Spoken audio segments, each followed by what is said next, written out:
자, 그리고 제가 이번 시간에 교양 차원에서 한 가지 더 말씀드리고 싶은 것은 이 디자인 패턴이라고 하는 겁니다. 자, 디자인 패턴 이거 어려운 주제이기 때문에 여러분들이 프로그래밍 처음 시작하시는 분들이라면 이 주제에 대해서는 그냥 들으셔도 좋고 안 들으셔도 상관은 없습니다. 자, 디자인 패턴에서 이 디자인이라는 말은 시각 디자인이라는 뜻이 아니고요. 프로그래밍을 어떻게 만들 것이냐라는 그런 의미, 설계의 의미에서의 디자인이라는 말입니다. 그리고 패턴이라는 것은 반복적인 것을 패턴이라고 하죠. 그래서 이 디자인 패턴이라는 것은 이 프로그래밍을 하는 행위가 매우 창조적인 행위이긴 하지만 그 안에서도 어떤 로직의 전개 방법 또는 로직의 구성 이러한 것들을 하고자 하는 취지에 따라서 공통적으로 반복되는 패턴들이 존재하더라는 것이죠. 그래서 그러한 패턴들에다가 이름을 부여해서 정리해 놓은 것이 디자인 패턴이라고 하는 겁니다. 그래서 위키피디아에서 찾아보시면 디자인 패턴스를 검색하시면 자, 이렇게 생긴 책이 나옵니다. 자, 이 책이 바로 이 디자인 패턴을 처음으로 정리해 놓은 그러한 책이고요. 이 책이 처음 보시는 입장에서는 좀 어려울 수가 있기 때문에 이 책 말고도 각각의 언어들, 각각의 언어에 따라서 그 언어의 어떤 기능, 또 그 언어의 주요한 사용법, 사용 용도를 잘 반영한 각각의 언어별로 디자인 패턴 책들이 나와 있기 때문에 그 책을 보시면 됩니다. 물론 오리지널 책을 보시면 더없이 좋겠지만요. 그래서 이 디자인 패턴에는 보시는 것처럼 이터레이터나 컴포짓이나 비지터나 템플릿 메소드 패턴이나 이런 식으로 이 패턴들이 정의가 되어 있습니다. 그래서 어떤 식으로 로직을 작성하면 그것은 템플릿 메소드 패턴이 되는 것이고요. 어떤 식으로 작성을 하면 그것은 옵저버 패턴이 되는 것이고 또 어떻게 하면 프록시 패턴이 되는 겁니다. 그리고 이러한 것들은 해결하고자 하는 문제가 무엇이냐에 따라서 그 구조를 여러분이 적당하게 선택하면 되는 겁니다. 자, 이러한 것이 왜 필요하냐면 예를 들면 건축을 얘기해 보자는 거예요.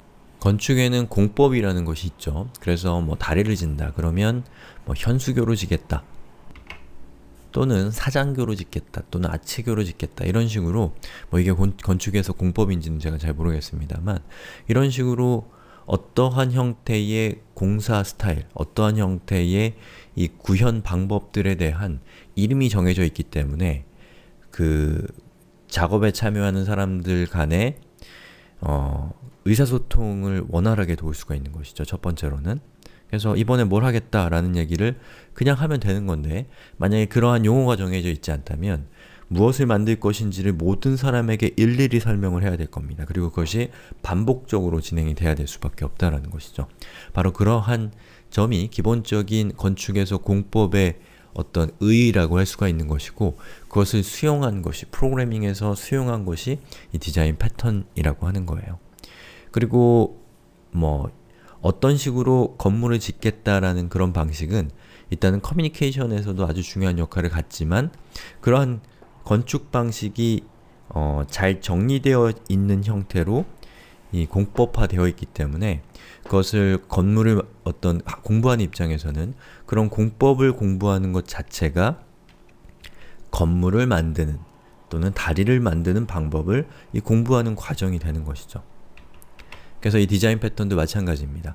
여러가지 패턴들이 있는데 그 패턴을 하나하나 익혀가는 과정에서 어떠한 문제를 해결하기 위한 아주 잘 만들어진 설계 방법을 공부해 갈 수 있다라는 것이 역시 디자인 패턴이 우리에게 줄 수 있는 효용입니다. 자, 제가 디자인 패턴을 이 맥락에서 이야기하는 이유는 우리가 이미 첫 번째로 우리가 이미 한 가지 디자인 패턴을 배웠기 때문에 그렇습니다. 우리가 이전 시간에 살펴봤던 calculator 계산기 예제는 바로 템플릿 패턴을 구현한 것이라고 볼 수가 있습니다. 자, 이 밑에 있는 것이 템플릿이라는 거예요. 템플릿은 보시는 것처럼 이렇게 자주 사용되는 이 도형들에 구멍을 빵빵빵 뚫어놔서 자주 사용하는 것들을 쉽게 만들 수 있도록 한 것이죠. 자, 그런데 보시는 것처럼 이 도형의 모양 자체는 공통적입니다. 하지만 이 도형에 색칠하기 위해서 사용하는 연필의 종류가 무엇이냐에 따라서 하고자 하는 것이 무엇이냐에 따라서 우리는 빨간색 연필을 쓸 수도 있고 파란색 연필도 쓸 수도 있고 또는 연필을 쓸 수도 있고 볼펜을 쓸 수도 있고 사인펜을 쓸 수도 있을 겁니다. 자, 이런 식으로 이 공통되는 부분들, 이 도형의 모양이라고 하는 공통되는 부분은 템플릿이 책임을 가지고 잘 만들어 놓은 것이고요. 그리고 그 템플릿을 이용해서 실제로 도형을 만드는, 도형을 사용하는 것은 사용자가 어떤 형태의 펜을 사용할 것인지에 대한 책임은 이 템플릿을 사용하는 사용자에게 위임하고 있는 겁니다.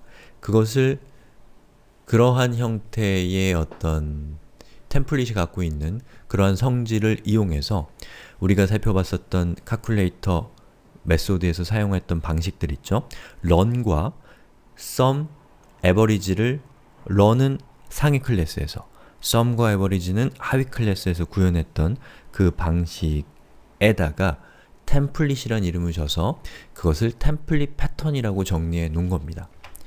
아시겠죠? 자, 우리 수업에서 디자인 패턴을 설명드리는 것은 우리 수업의 범위를 넘어가기 때문에 제가 여기서 더 자세한 얘기는 하진 않겠지만 어쨌든 디자인 패턴이라는 것이 존재하고 이 디자인 패턴을 이용하시면 여러분의 프로그래밍 스킬을 단번에 아주 빠른 시간에 향상시킬 수 있는 아주 중요한 것이라고 할 수 있습니다. 그리고 다른 사람이 만든 코드를 볼 때도 굉장히 큰 도움이 될 수 있습니다. 왜냐하면 많은 사람들이 이 디자인 패턴을 공부했고 디자인 패턴을 통해서 여러가지 설계를 하기 때문에 여러분이 디자인 패턴을 이용하면 다른 사람이 짠 코드를 보는 시야도 훨씬 더 넓어질 수가 있을 겁니다. 근데 이거는 지금 배울 주제는 아니고요. 나중에 여러분이 프로그래밍 어느 정도 익숙해지면 분명히 권태로운 순간이 옵니다. 예, 그때가 바로 이 디자인 패턴을 도전해 볼 만한 때가 아닐까라는 생각이 듭니다. 일단은 여러분은 문법적인 걸 배우는 거에 지금은 집중해야 될 때라는 거죠. 자, 이렇게 해서 이 abstract, 추상이라고 하는 주제에 대해서 살펴봤고, 그리고 덤으로 디자인 패턴, 그 중에서도 템플릿 메소드 패턴의 구체적인 모습을 살펴봤습니다. 자, 고생하셨고요. 우리 다음 시간에는 이 추상에 반대되는 개념이라고도 할 수 있는 이 파이널이라고 하는 거에 대해서 살펴보겠습니다.